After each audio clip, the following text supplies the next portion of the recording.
Welcome, ladies and gentlemen, to the Wall of Power Radio Hour. This is your host, Paul Metza. We have a couple of cool brothers from a terrific new band called the Carnegies on tonight. Royce and Roman Mars started the band in 2011. Last year at a Sherwin-Linton birthday show at the Caboose, I spotted them in the crowd. My producer, Andy Watson, noticed them as well and introduced them to me. And we told them when they have a record out, we'd love to have them on the show. They now do, and so here we are.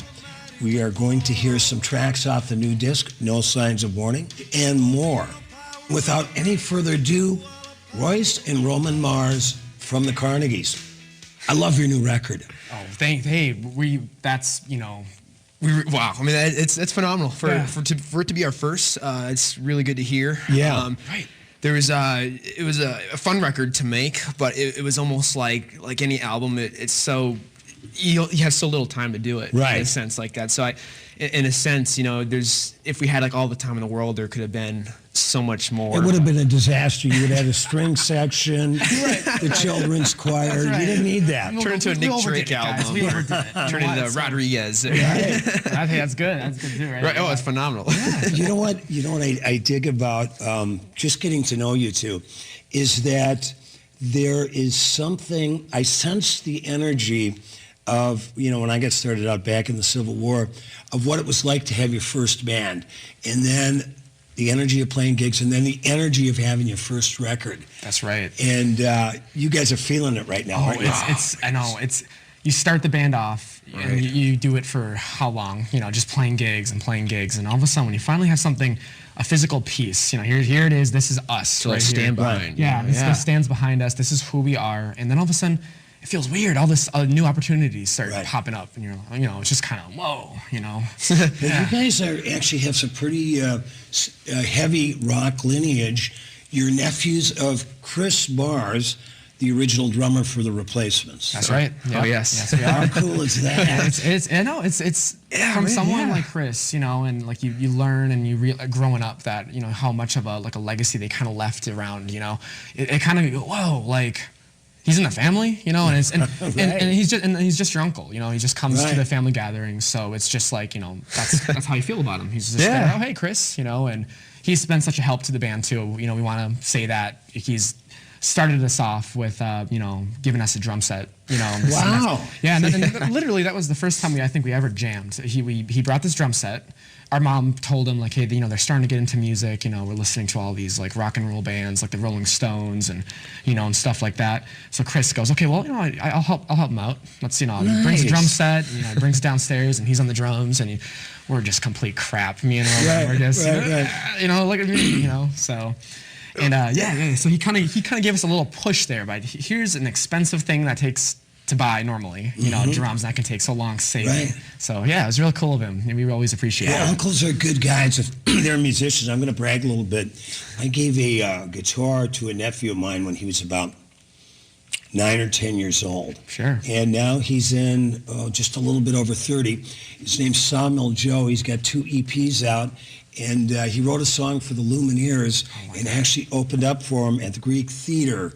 Oh wow! In Berkeley, California. Oh. So uncles, especially if they're rock and rollers, that's right. It's a good uncle to have. They give you a good push start. And has Chris sat in with you guys? Yeah, he's never for a show, but just for practicing. Sometimes when he comes over, we go downstairs and we'll do a little jam and stuff with him and all that. And he's just so modest too. I don't know how often he, plays anymore. I'm pretty sure quite often, but he just goes down there and you can't tell. He's just, just like on the Replacements. He still knows his fills. Oh, yeah. He still knows it. And, sometimes it's kind of fun to try to follow him sometimes. Like Chris, let's we play all the time together. Let's hear you. With you now. Definitely. So it's definitely, it's something that doesn't really cross my mind too much sometimes. Sometimes I kind of forget, that he's he has that affiliation that he was in that band, and it's just but I just think of him as and Royce and me think of him as our uncle, Uncle Chris. It's that's right, you're in that band. That band, but they're all the Replacements. Yeah, right. What exactly. Band?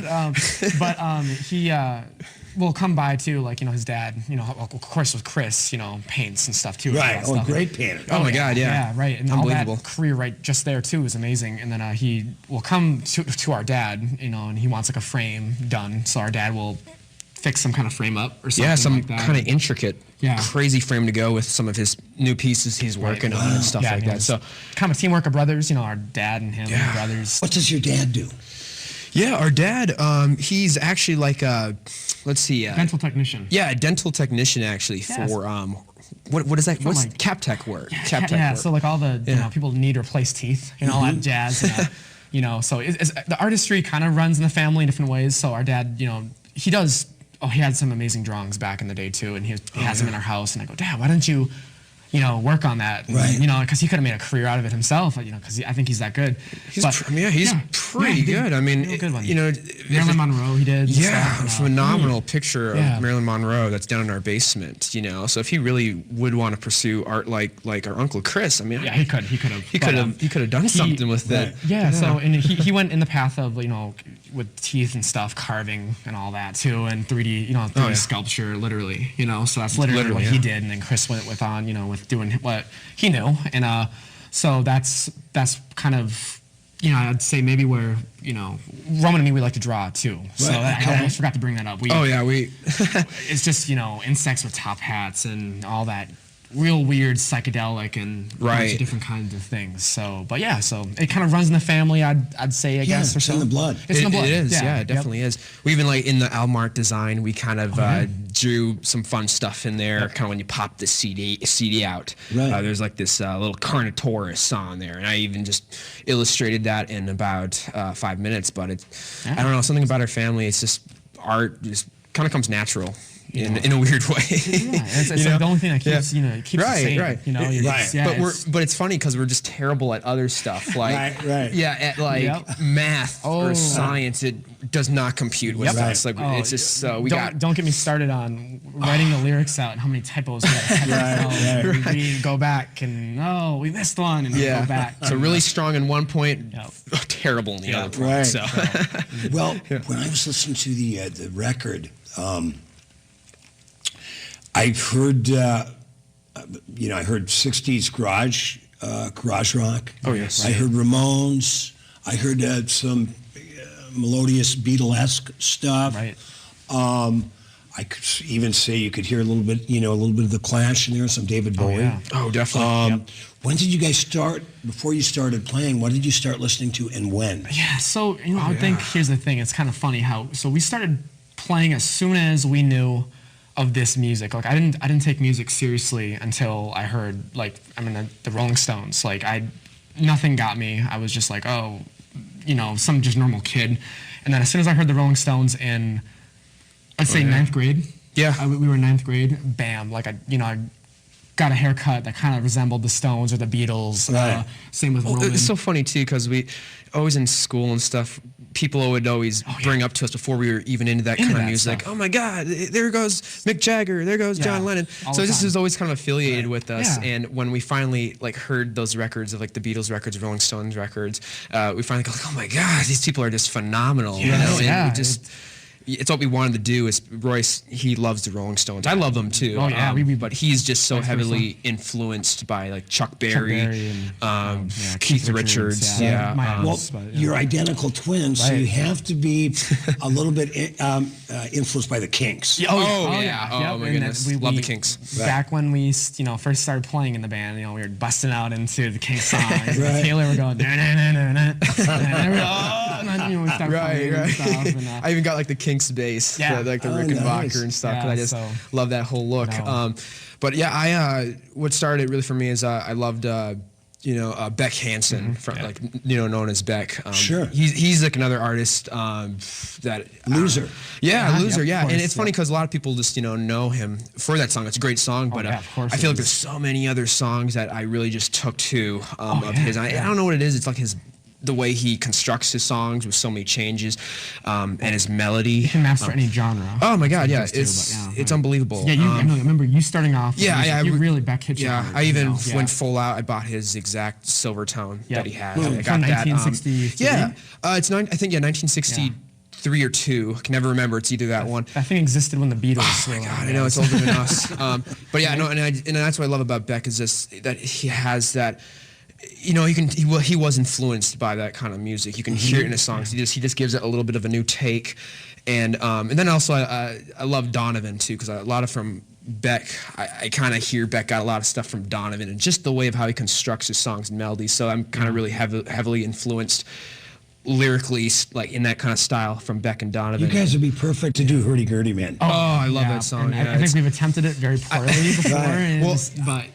I've been trying to work on that voice tremolo thing he does, and I just get like mesmerized just hearing his Jimmy voice. Page is playing on that track. I know the Jeff Beck group also touched one of the songs. I think it was Barabajago. Yeah, I think it was Barabajago. Yeah, and I always get them kind of mixed up. Which was it? Jeff Beck was on that one, or was Yardbirds, it? And and sometimes mix that up.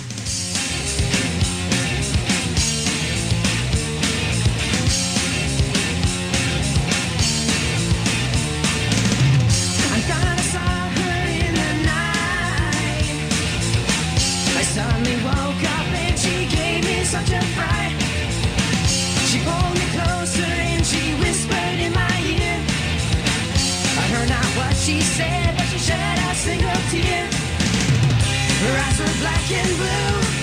I know not what I do. I just hope it isn't true.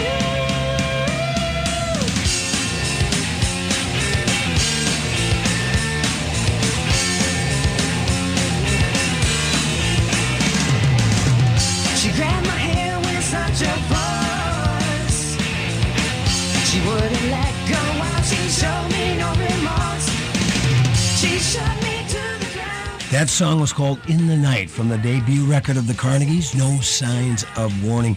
We will have more conversation and more music with Royce and Roman Mars, leaders of the Carnegies, after these messages.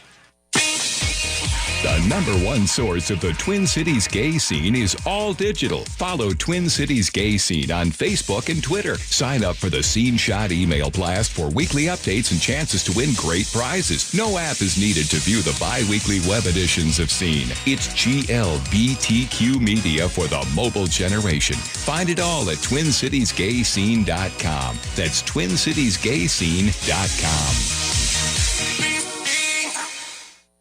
This is Danny Ziegler, and my family's restaurant, Our Kitchen, has been located off 36th Street between Aldrich and Bryant for 76 years. Stop in and you'll enjoy some of the most delicious comfort food around. Our made-from-scratch breakfast and lunch dishes like French toast, eggs, and hamburgers will be made right in front of you. And don't miss our award-winning pancakes and hash browns, too. Our Kitchen is open weekdays from 6:30 to 3, weekends 7 to 2, and enjoy our pleasant outdoor seating, weather permitting. Learn more at eatlocalminnesota.com. I'm Fuad Rivas, a home builder. Did you know there's a deadly, invisible radioactive gas that can seep into homes from underground? It's radon. Breathing radon can cause lung cancer. So protect your family. Talk to your builder. Tell them you want a healthier, safer, radon-resistant home. Learn more. Visit the EPA at epa.gov/radon. That's epa.gov/radon. This public service announcement is brought to you by the EPA, who does not endorse this particular builder or any other commercial enterprise. With all the convenient big box stores that sell appliances, why do so many Minnesotans choose Warner Stellian? Check online to learn that Warner Stellian is a Minnesota family-owned business for over 60 years. Warner Stellian sells more brands than anyone else, and our passionate specialists are committed to impressing you so much that you'll refer us to everyone you know. That's our mission here at Warner Stellian. Ask around, check us out online, and when it's your time to buy appliances, join over 300,000 Minnesota homeowners and choose the specialists, Warner Stellian. Kevin Ross here, inviting you to our brand new store called Ambiguous. What does ambiguous mean? It means one who enjoys alcoholic beverages of all sorts. Ambiguous is a Minnesota maker's market. Unlike traditional liquor stores, we feature only craft beer, wine, and spirits made here in Minnesota. We are ready to guide your selections, where you can build your own 4 or 6 packs. Find us at 949 Hennepin Avenue East in Northeast Minneapolis or online at ambiguousmn.com. As a family-owned business, Standard Heating and Air Conditioning has been serving the Twin Cities since 1930. A new furnace or air conditioner from Standard Heating and Air can lower your monthly utility bills, administer more consistent temperatures, and even improve indoor air quality, making your home safer and healthier for the whole family. The average heating and cooling system lasts 15 to 20 years. So if yours is on its last legs, call Standard Heating and Air Conditioning. Learn more at standardheatingdeals.com. Standard Heating and Air Conditioning, the comfort you deserve.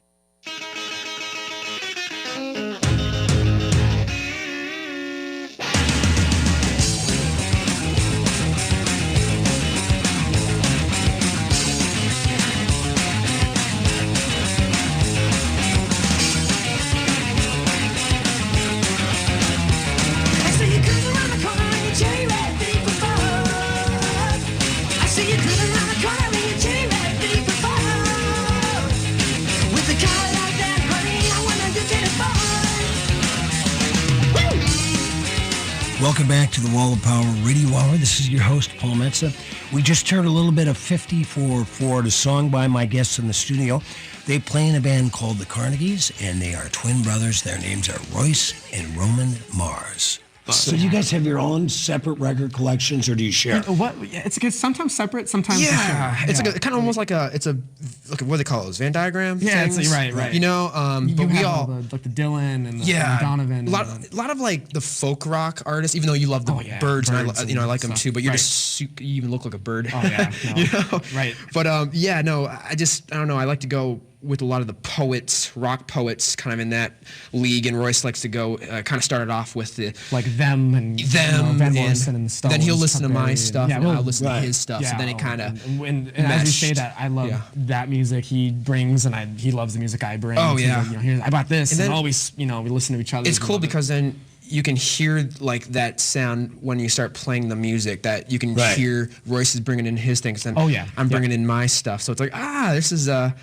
cool flavor going on here. Well, I think arguably the Byrds overall might be more influential than the Beatles. You know, that's actually really in terms of American bands. I mean, when I was 12 years old up on the Iron Range, I had a band called The Positive Reaction. We played all Byrds tunes, some Pete Seeger, little Bob Dylan. We had an acoustic 12-string with a DeArmond pickup and a Vox 12-string. Oh, man. No bass player, predating the White Stripes by and but and I tell people 40 years later, I'm still trying to sound like the Byrds. Oh my God! Do you guys have a 12-string in the band? No, my God! We don't. Yeah, he has a Rickenbacker bass. We had a Rickenbacker. I always don't know how to pronounce it exactly. Yeah, but, it was some certain. It's the one like Tom Petty had. It was like that red one that has like the Rickenbacker crazy little hornet gun on it. Our guitarist Taylor, he had that one, and we were just fixated.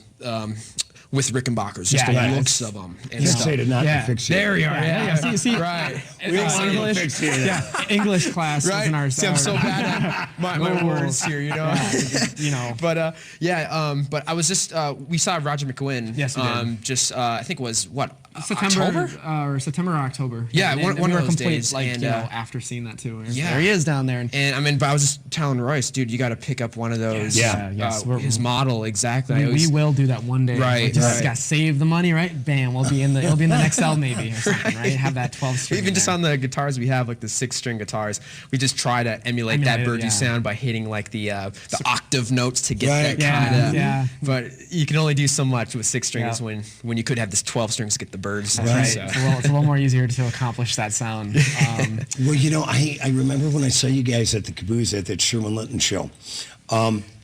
First of all, what brought you to Sherman Linton? Was that the Chuck Berry? That was the Chuck Berry. Oh yes. Yeah, that was it. And we love Chuck Berry. So he just died too, and that was. When I heard that, my heart went, like I felt a little palpitation. My very first Wall and Power TV show was a tribute to Chuck Berry. Oh, well, with Sherman Linton. How cool to start it off with kind of, the beginning of rock and roll right there. So perfect to start the show off with that. Right. And it's always so funny how they say, like, where did rock and roll start? Right. Oh, yeah. He's like the one that. Yeah.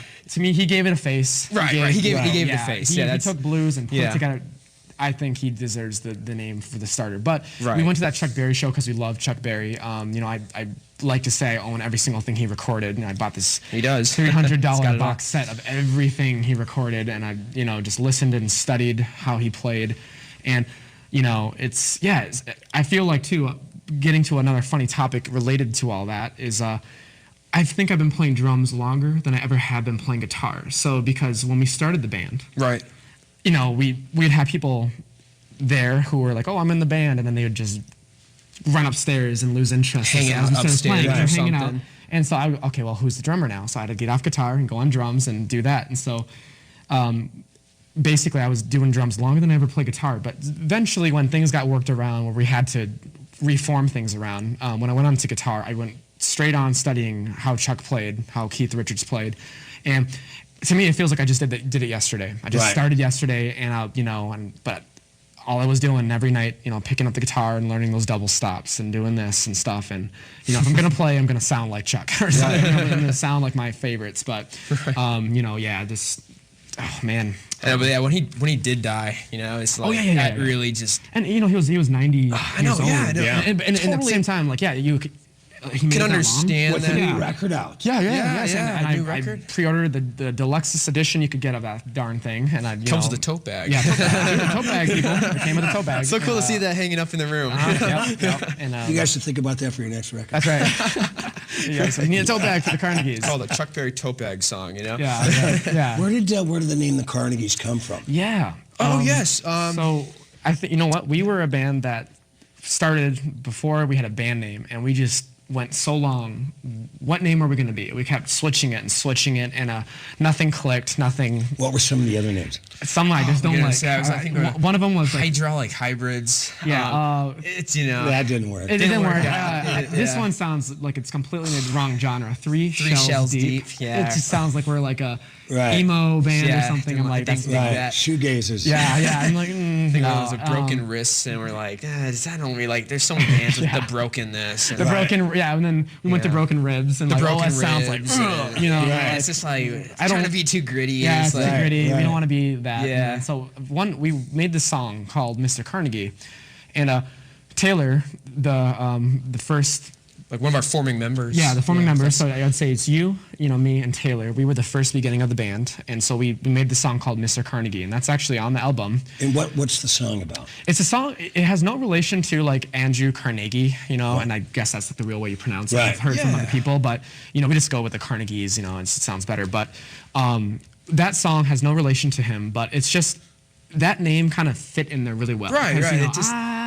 I took a pity on Mr. Carnegie. It had that good, beat. Yeah, good syllable roll when you kind of say it. Plus, Carnegie is such an American iconic name. Yeah, right. Yeah, and then nobody's used. Yeah, it's seriously right. And we did some research on band names that have already been taken, and we went through many more that we didn't even list. And how about the Cool Cats or something? Right. And didn't sound great when I think of probably it. Probably already exists. It did exist. Yeah. But.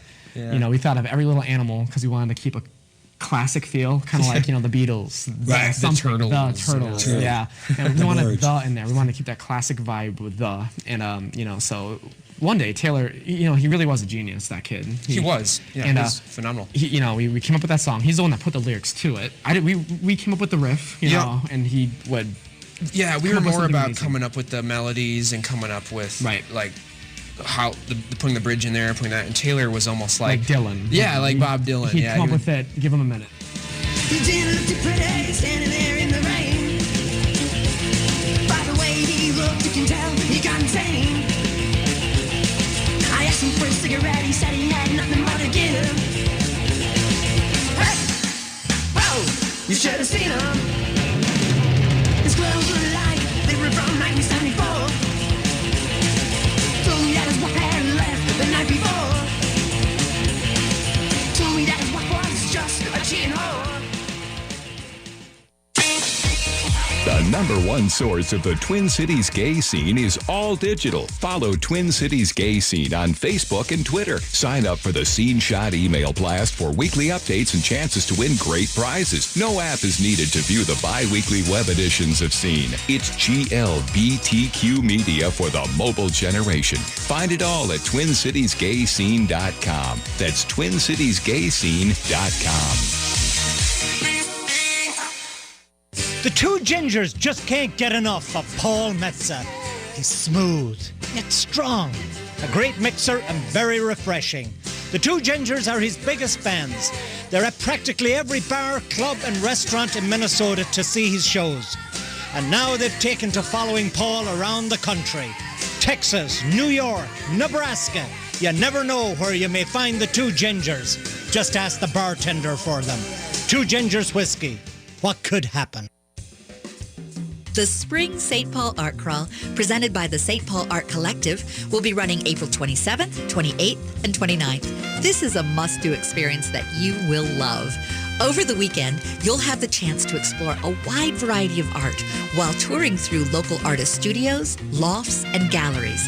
Hosting over 350 artists, up for purchase will be paintings, photography, pottery, sculpture, fiber arts, and more. The Art Crawl sprawls over 34 locations.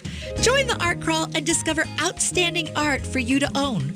When you buy local art, you're providing to artists so that they may continue to create the art we love. The Metro Transit is supporting the local art community with free transit passes. Download your pass to ride buses and light rail for free during the Art Crawl. Be sure to get details at the stpaulartcrawl.org. That's the stpaulartcrawl.org. Hi, this is Gregory Rich from Habitation Furnishing and Design, and I'd like you to tune in to a new program, Drink in the Style. Sundays at 5 p.m., Drink in the Style is going to be a 1-hour conversation about interior design and aesthetics, all while enjoying a cocktail created by a local mixologist. Drink in the Style, Sundays at 5 p.m., brought to you by Habitation Furnishing and Design. Hi, friends. I've been talking to you about Minnesota's first green cemetery, Prairie Oaks Memorial Eco Gardens. It's an entirely new way of looking at our last earthly step. Burials are designed to have as little impact on the environment as possible. For many of us, a continuation of the commitment we made during our lifetime. Let me suggest you go to the website, mngreengraves.com. Explore what it is. Prairie Oaks Memorial Eco Gardens. It's a lovely place, a peaceful place. Minnesota's first green cemetery. With your AM 950 weather, this is Eric Nelson. Tonight will be mostly cloudy with a low around 11. Sunday will be sunny with a high near 34. Sunday night, mostly clear with a low around 21. Monday, 1 to 3 inches of snow is possible with a high near 35. And at night, lows of around 26. Moe's Tax Service has been working for you, not the IRS, since 1971. They are one of the largest sites that electronically file taxes in the country, offering everything from personal taxes to payroll services. Check them out at mohstax.com. Welcome back, ladies and gentlemen, to the third segment on the Wall of Power Radio Hour. Back with our guests, Roman and Royce Morris from the band The Carnegies. One day we're playing a talent show at our school, and we didn't want to do it. You know, we're just kind of talent shows. So the teachers kept talking to us, you know, do it. You know, it'll be fun. You're graduating. We want to finally know what you're about. And we really liked the teachers that were asking us that, you know. Right. So we just thought, all right, let's just do it. And so we had to put something together, put like 3 songs together or something, and Taylor said, well, we don't have a band name. What are we? And he said, how about the Carnegies? And it just clicked like that. I mean, we knew we finally had a band name when he said that. Right. Like, wow, cool. So that was Taylor's idea. That was Taylor's idea, and pretty much everything that's written, a lot of the majority of the songs in the album are still Taylor's songs. Yeah, with lyric wise. Lyrical, yeah, we were, melody I wise. think we learned, we were almost like the George Harrison, so we kind of finally adapted to how to write songs. Right. Like Taylor with his lyrics, but it's just what came together. Taylor's lyrics with the riffs and stuff. With the melodies we came up with. Right. It was just it really just made a good combination. Right. And the record's dedicated to Taylor, and he had a very tragic end. Yeah, yep, see, he did. So I would say 2016, the year that claimed every artist, practically, or something like that. It was a terrible year. Yeah, it was a terrible year. But, all of a sudden he goes down to South Dakota, I think it is. Yeah, I think it was South Dakota. Yeah, he goes down there with his girlfriend, and all of a sudden, the worst news you receive on a phone, Right. Where Taylor's got into like a rollover crash, so rolled over, and his girlfriend died instantly. Yeah, and he got, he died the next day at the hospital. They didn't think he was even going to make it. So yeah, it was basically like losing a brother, because even our parents, basically our uncle, just felt like we just adopted him into our family and stuff. Yep. And at that time too, we all grew our hair out like down to here or something, and we even looked very similar too. So it was it was definitely just hard time to lose someone that close, and especially we thought like, how are we gonna ever pick up an instrument again? You know, because we didn't want to go down. All his stuff's down there. His guitar's still sitting there. You know, and you just go, whoa, I can't do this ever again. You know, I'm done. So you know, but then. So what was the day that you said he'd want us to do that? Right. So you know, I think it was like 2 months after. Surprisingly, pretty soon. You know? Yeah, it was. I think it was like it was in August that he died, and then it had to been like September or the next month. Right. We were just like, you know what? It's just kind of like time just tells you have to go back and play music. Right. You know, like as much as terrible as it is, like you can't just hold yourself from like, oh, I'm not going to touch it again. Yeah, it's just, of course. You just wanted to get back down. I think Brandon, for our him. drummer Brandon, he really deserves a big shout out right here too, because you know.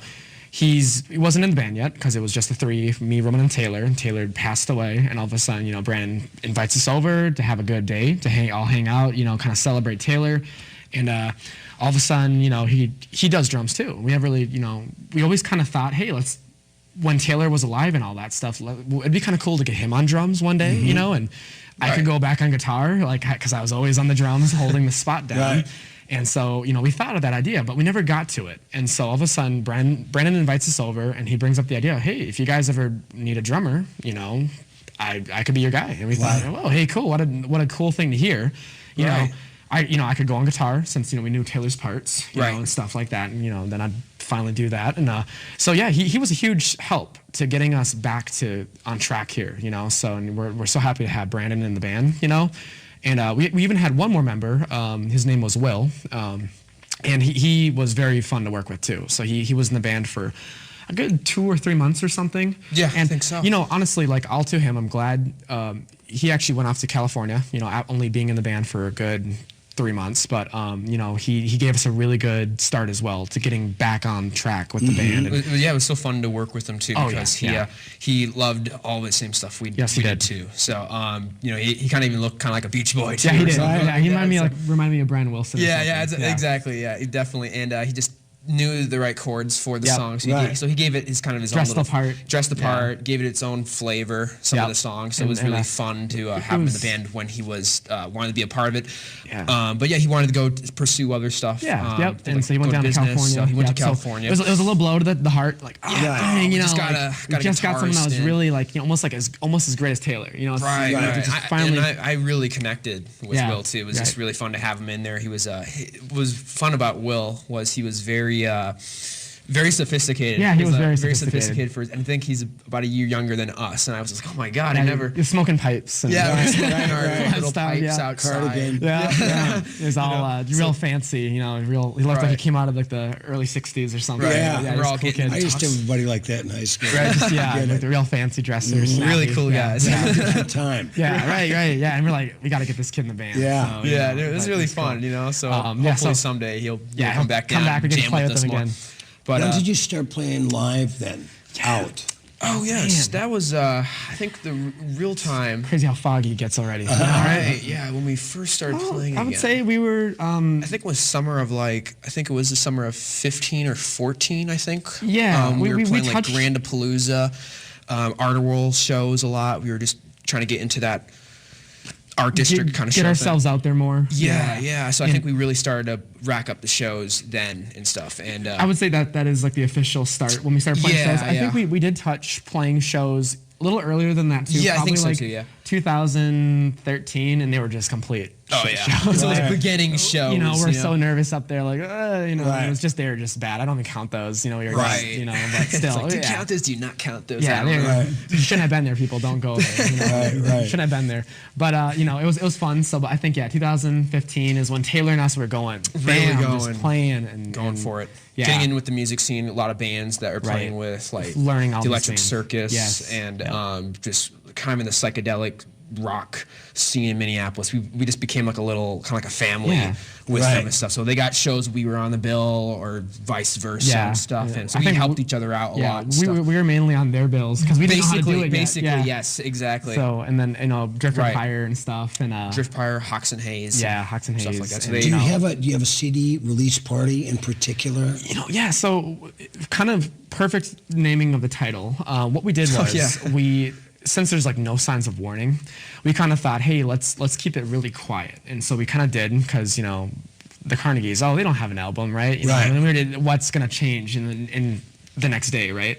So all of a sudden, we got a call from the people that were packaging our CD, and they said it's gonna be done. And we had this show perfectly on that day yeah, for on the the day. 331 Club, and all of a sudden we thought, well, would it be kind of cool to do a show with bam, instant, we changed the poster out and everything on Facebook and all these places we were putting it on, and we said, surprise, it's actually a pre-release, Right. CD show, and so it's kind of no signs of warning, all of a sudden this album is out and kind of throws people off guard a bit. Right. It just so- kind of worked out that way. Almost Spinal Tap-ish. Yeah, right. Yeah. Yes. Yeah. Yep. And I think what we still have some official CD shows we could kind of make an official CD thing because I'm even thinking about like we're gonna be playing Record Store Day at Roadrunner Records. Yep. And I think it's June. I don't know, my bad. April. Yeah, April. Say hi to John for me. Yes, yes, I it definitely will. will. He was a huge help for us getting Yeah, that it's a show. good cat. He Right. caught Oh, us man. at the 331 show we just did last, and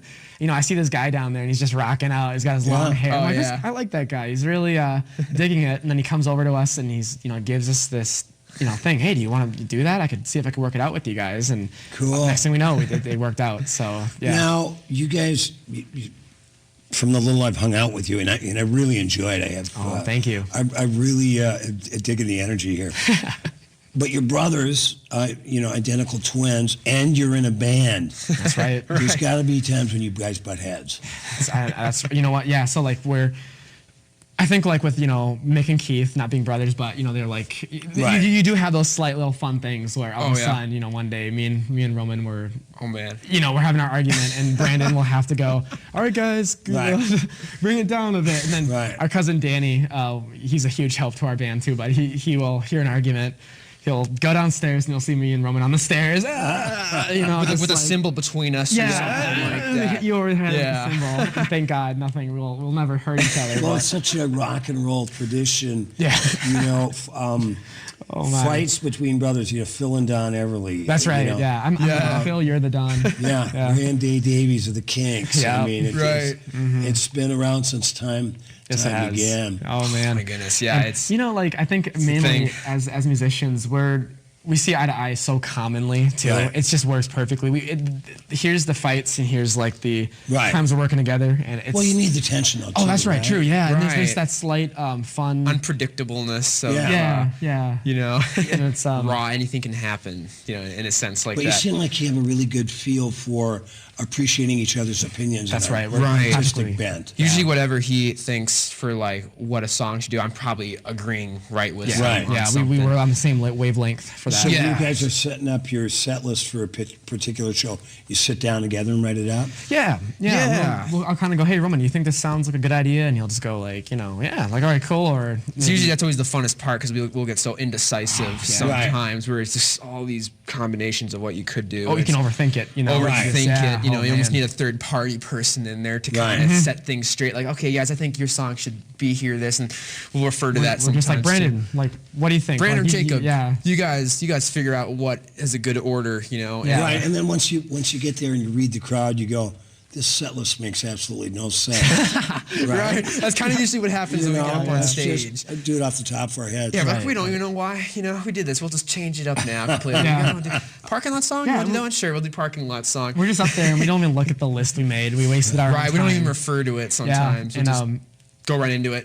yeah, true. And I almost forgot one very important person for speaking about helping us with the band too would be Owen Hyberd. Owen too, Hyberd, yeah. 'cause, Okay. that's where Phenomenal. because eventually the Will did leave and down to California, and all of a sudden we're like, crud, we need somebody else now.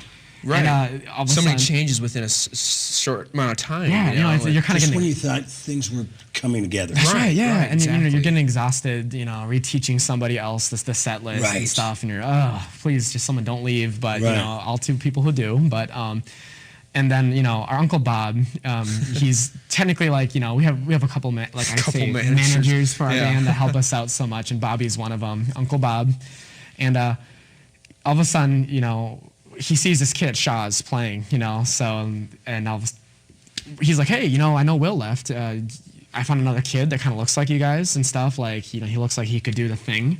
You know, it looks cool. And all of a sudden we're like, all right, well, give him our card and stuff. And, you know, let's just see what comes of it. So Bobby does. And all of a sudden we get confirmation that that's kind of working out, you know. And then I see a footage of this kid, who he finally is. And I learn who this kid is. And I go, I've seen him before. It's that kid, you know. And this kid, he could play crazy. Like, he's Hendrix. Basically, as a little, you know, the Home Alone kid. You know, that's literally who he is. Macaulay. Yeah, exactly. It's just like him. And brothers. he's up on stage, and we wanted to, after watching him at the Caboose, and when he's like a Right. Hendrix tribute, we were like, I want to put my guitar down and never pick it up again, because this kid is just Right. insane, you know? Well, I grew up in the parking lot on 2nd Street in Central Park. Spend my time and walk my blues while I lost my love and I lost my shoes. All right. Been to spend some time on the railroad tracks and I lost my mind when I came back. Found lots of mail to my despair, so I walked outside to get some mail. All right. Well, I found love. I found love. I found it in. Why must the world be so cold? They've gone against what was told. Thinking rape is cool, think about it. They think it's not wrong, violence against women, the rape, the abuse, the emotional, physical, they all hold the hate, think about it. Is it right or wrong? What attracts you? I'm not saying no names, but you laugh. Talk about it like nothing is wrong. Think about it. They all hold the hate, gotta stop the violence. Stop the hate, think about it. Sponsored by the Minnesota Indian Women's Sexual Assault Coalition. Lowry Hill Meats, your neighborhood full-service butcher shop that works directly with family farms.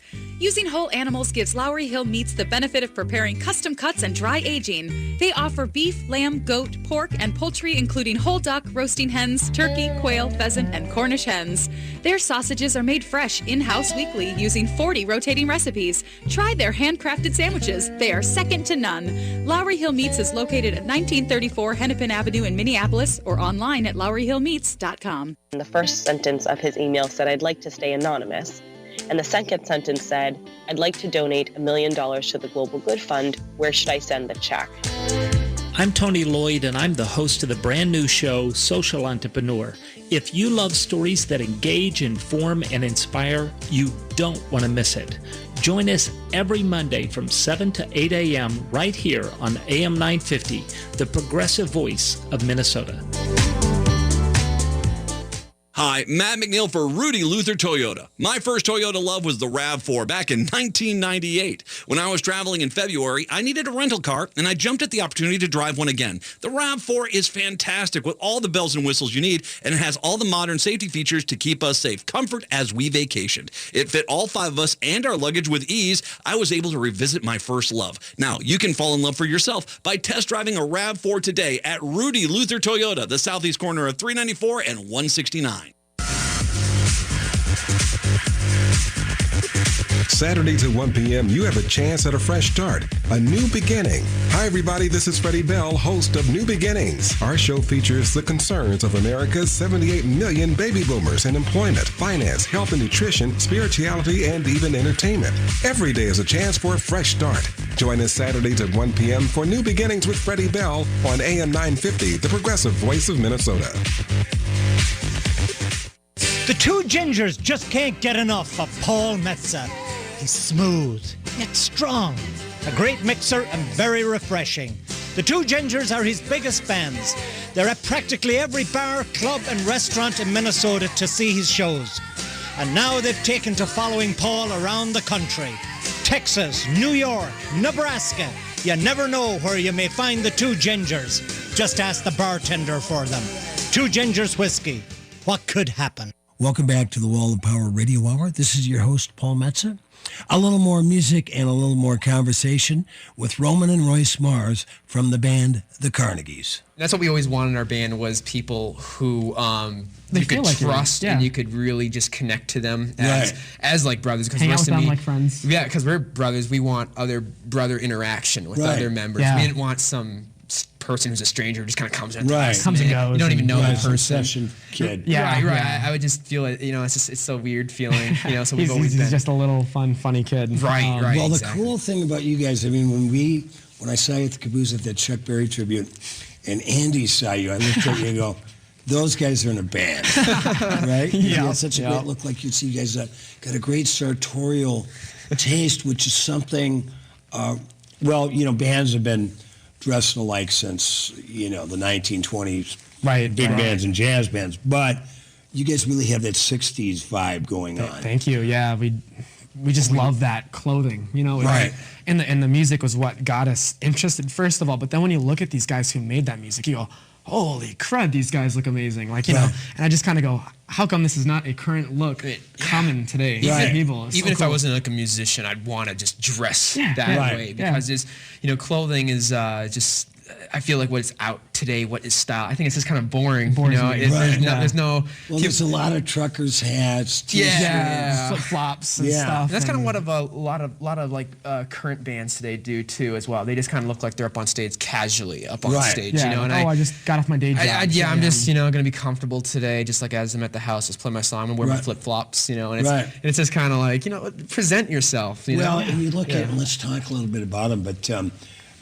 You look at a guy that's always had his look together, even when he was a folk singer, Bob Dylan. Oh yes, definitely. Oh, he was. And then once he started, by '63, especially in '64 when he was doing Newport, with the Ray-Bans and the black leather jacket and and the boots, and the Beatles boots, of course, the Strat. Yeah. But and then, man, you go see him today, and his, he's like the. His band looks like a bunch of bandoleros or something. All their matching suits. It's so cool. It's like kind of like a whole band of like cowboys down there or something. Cowboy band. Bunch of outlaws. We saw Bob Dylan twice, and I'm so happy for our young age just seeing him twice. That's already amazing.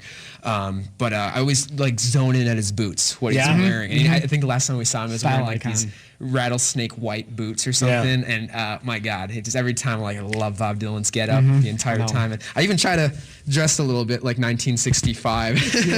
Blonde on blonde. Yeah, exactly. Yeah. I have this picture posted in my room of Bob Dylan, 1965, and he's sitting exactly cross-legged like that, kind of like hunched over with the glasses, and I'm like, bro, that aura, or just what about him is just an artist. I see an artist about him, I just love him. But you're right. I don't think they come cooler than Bob Dylan. I know. And Keith Richards and all that. To be from Minnesota, from where he is, it's so cool to be here. There's a great story that I heard about. You can Google it. What I think is Bob Dylan's greatest performance, vocal performance, with arguably his greatest song, Hard Rain's Gonna Fall. He did with about a 35-piece band in Japan in 1994. Oh, yes. Have you seen it? I think Jim Keltner was on the drums. Yeah. And that was the Budokan one. I think it wasn't Budokan. It was like Osaka or something. Oh, okay. But anyway, it's amazing. Okay, yeah. He does all the verses of Hard Rain's Gonna Fall with this beautiful orchestra behind him, and he's got this vibrato. Yes. And I think it's his best vocal performance of all time. But anyway. Yes, I know which one that is. Yeah. Yes, yep. So I heard the story after I saw a tape of that show back in the 90s, mid to late 90s, whenever I saw it. And somebody said Bob Dylan's mother, Beattie, saw it, and she saw the whole thing. And perfect mother, and I'm sure your mother can relate to this. She said, that was so beautiful. He had on a new sport coat. She knows. Oh, that's funny. I know exactly what that one is. I think it's Ring Them Bells. I think he was Swing Them Bells and Hard Rain's Gonna Fall. Yes, and Then there's the group with, I think there was Bon Jovi and Joni Mitchell. And Right. they did I Shall Be Released. Oh, my God. And they had those, yeah. Oh, that was a great performance. Well, we're going to put your upcoming shows on the screen. That's right. Okay, cool. Yeah, so you don't even have to read them off. The magical list. I don't need it. Yeah. Memory. But I want to tell you, after meeting you, seeing you first, meeting you at Hi-Fi Records and Sound a couple weeks ago. Seeing you again, yeah. Schlepping your CD around. God, I know that feeling. And the key is just give the record stores a hand. Don't give them a full box. That's give them right. like 4 or 5. Yep. Because then they'll call you back and they got to give you the money. If you got to wait for 40 or 60 or whatever to sell out, it might be a while to get that check. That's right. And after hearing the record and getting to know you two, I really think you've got something that's really incredible. Well, that's and really terrific and really important, and it's really positive, and it's driving, and America needs to hear this music, and a young gentleman like you rock it out like that. I mean, I just think it's really beautiful stuff. Well, that is really cool to hear. Thank we you, know Paul. we're doing something right. So Yeah. if people that appreciate the same music that we just turned us into these people who we are, and then we all have this love for music, and then coming from you, like, that's really cool to hear. Like, we know we're doing something right, something's good, we're on the right path. You got me locked in the basement. You got me to the wall. You're gonna put me in pavement, so I can't leave you at all.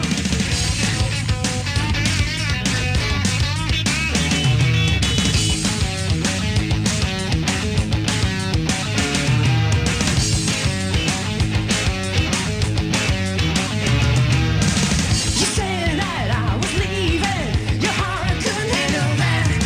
You got me dead and bleeding. Rick Wesco with the baseball bat.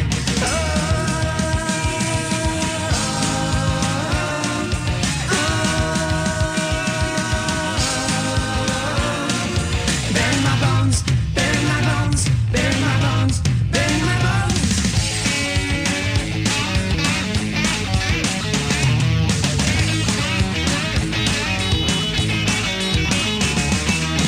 You said I was out of town. Now you got me right where you want me. You put a hole in the ground. You got me pushing up daisies.